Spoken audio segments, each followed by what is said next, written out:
তো হ্যালো, আসসালামু আলাইকুম। আজকে আপনাদের সাথে শেয়ার করব শীতের পিঠা রেসিপি। তো শীত গেছে অনেক আগে, অনেক ব্যস্ততার জন্য ভিডিও করা ছিল বাট পোস্ট করা হয়নি। তো আজকে আপনাদের সাথে শেয়ার করব আমাদের শীতের সময় পিঠা বানানোর এটা হচ্ছে পাটিসাপটা পিঠা। তো পাটিসাপটা পিঠা আমরা দুই রকমভাবে করব। একটা হচ্ছে তিল দিয়ে হবে, মানে ভিতরে যে পুরটা হবে তিলের, আর একটা হবে নারকেলের। তো এই তো নারকেল ভাঙা হচ্ছে, আর নারকেলের ভিতরে অনেক বড় একটা ফুপড়া হয়েছে।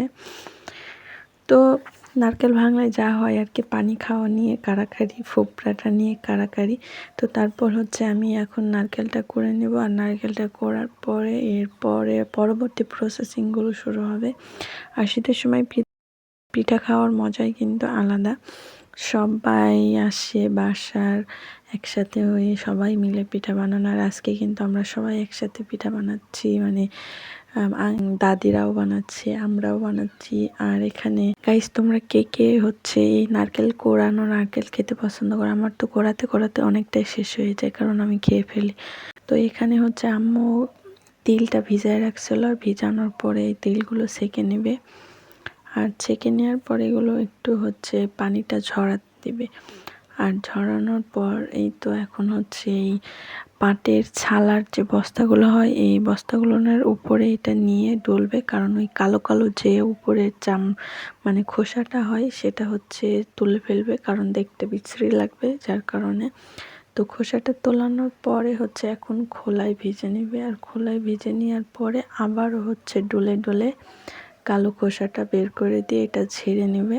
অ্যান্ড তারপরে হচ্ছে এখন নারকেলের পুর বানানো হবে। আর পুর বানানোর জন্য হচ্ছে হাঁড়িতে নারকেলগুলো দিয়ে দেওয়া হয়েছে। এরপর তার ভিতরে দিয়ে দিয়েছে চিনি, আর চিনিটা দিয়ে এটা খুব ভালো করে মিক্সড করে নেবে। আর মিক্সড করার পরে হচ্ছে এর ভিতরে তেজপাতা, তারপর দারুচিনি, এলাচ সব কিছু একটু ফেটিয়ে দিয়ে দেবে। আর এদিকে হচ্ছে তিলের পুরটা বানানোর জন্য তিলটাকে বেটে নেওয়া হচ্ছে। আসলে একটু বেটে নিলে ওটা হচ্ছে খুবই সুন্দর হয়, খেতে ভালো লাগে। আর এখানে হচ্ছে নারকেলের পুরটা রেডি। এই যে অনেক সুন্দর হয়েছে, তাই না?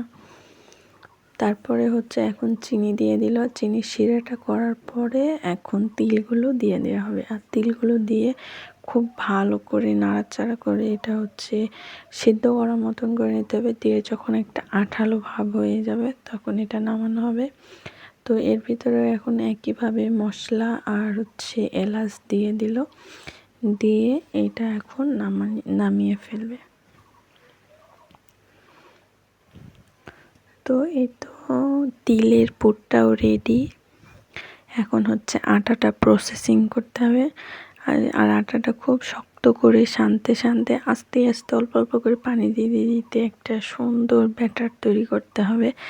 যত ভালো হবে, মানে এই ব্যাটারটা ঘনত্বটা দেখুন কতটা সুন্দর হচ্ছে। আসলে এগুলো কিন্তু আমরা এত ভালো করে পারবো না, আম্মুরা অনেক সুন্দর করে পারে, দেখতেও মজা লাগে আর খেতে তো দারুণ। তো ব্যাটারটা তৈরি হয়ে গেছে, এখন হচ্ছে এটা বানানোর পালা। আর বানানোর জন্য প্রথমে কড়াই গরম করে নিচ্ছে, আর কড়াইয়ে খুবই ভালো ওঠে।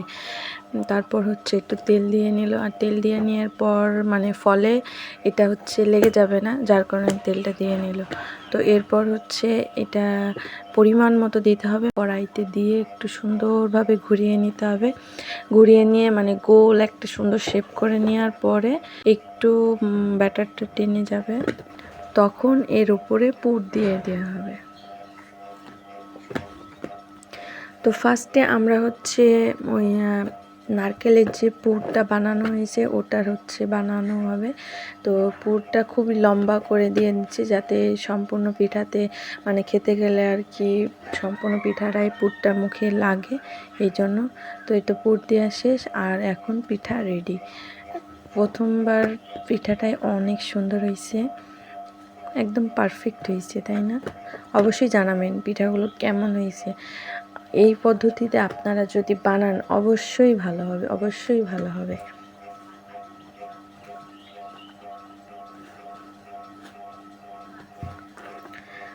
তো একে একে এইভাবে বাকি সব পিঠাগুলো আমাদের বানিয়ে নিচ্ছে।